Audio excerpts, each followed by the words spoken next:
Alice Boissonnet, je suis actuellement en 5e année d'études à l'ECAM sur le campus de Lyon. Je suis Mina.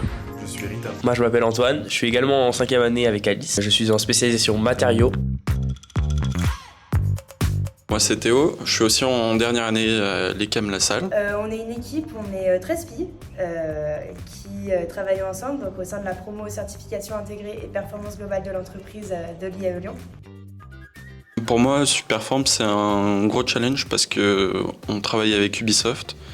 Et Ubisoft c'est une grosse entreprise très reconnue dans le monde du jeu vidéo et créer un serious game pour eux c'est un challenge. Superform est un vrai challenge pour nous puisque nous allons devoir imaginer un serious game sur le Lean Construction mais dans le domaine des travaux publics, sachant que dans le bâtiment, le Lean Construction est en plein essor. Il est même concrétisé par le serious game Villego. Mais lors de ce concours, notre rôle va être d'imaginer un autre serious game qui s'adapte aux différentes situations de travail et différentes problématiques qu'on pourrait rencontrer sur un chantier de travaux publics. Pour nous, Superform, c'est un challenge car c'est la première fois que dans notre cursus scolaire, on travaille sur un long projet avec un grand groupe. Donc on est 13 personnes et uniquement des filles. C'est la première fois qu'on est en concurrence avec d'autres écoles pour un travail de cours. Donc c'est une source de motivation pour nous.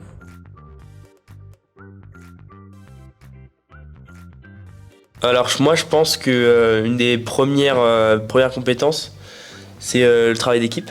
On est 4, on va forcément dans notre vie future devoir travailler en équipe, possiblement gérer des groupes. Donc il faut essayer de pallier toutes nos erreurs ensemble en équipe. Le but de ce concours est de proposer un jeu qui va concrètement créer une optimisation et une amélioration continue sur les chantiers de travaux publics. Pour ce faire, nous allons mobiliser plusieurs compétences, notamment des compétences techniques en termes de terrassement pour autoroutes ou lignes ferroviaires par exemple.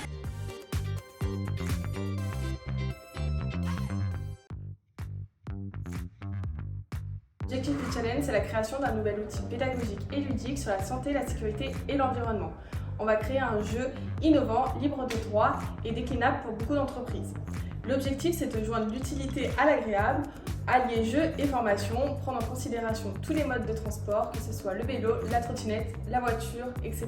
Aussi des compétences en matière de sécurité, sans oublier les questions de santé au travail, de conditions de travail, que nous adapterons à notre jeu et aux chantiers étudiés. On est en contact fréquent avec la consultante et notre interlocutrice en entreprise, ce qui nous permet de définir exactement le besoin avec la personne et d'avoir des échanges qui sont toujours constructifs. On reçoit l'aide évidemment des acteurs du challenge dans sa globalité, c'est-à-dire les organisateurs du challenge. Donc ça nous a beaucoup aidé pour apprendre sur des sujets que nous ne maîtrisions pas encore.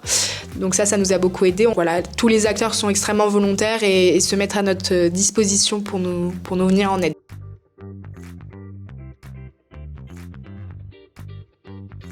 Comment on s'y prend ?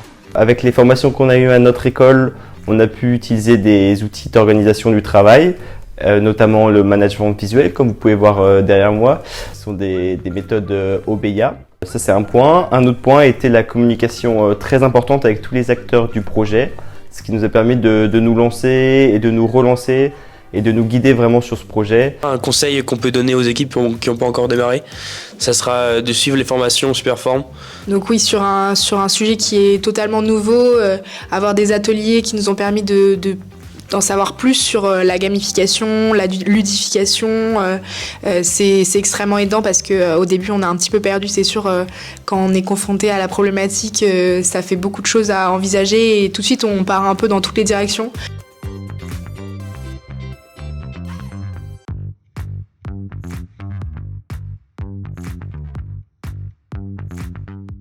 Alors dès le début, on a essayé de trouver une stratégie de travail la plus efficace possible en planifiant et en identifiant assez rapidement les échéances du projet. Le plus fun, c'est de créer un jeu au sein de l'université. C'est un concept qu'on n'a jamais fait encore. Et aussi le fait que le jeu soit transportable. C'est aussi la compétition entre les écoles et cette idée de challenge. Un truc très très fun, c'est le fait de créer un jeu parce que on a l'habitude d'être de l'autre côté du plateau, c'est-à-dire qu'on a l'habitude de jouer au jeu, mais on n'a pas cette vision externe, c'est-à-dire comment est-ce qu'on crée un jeu, pourquoi est-ce qu'il crée un jeu, c'est quoi les aboutissants du jeu, et les compétences acquises derrière. Et pour finir, c'est très fun de travailler en groupe, surtout quand on a un groupe aussi génial que le bien.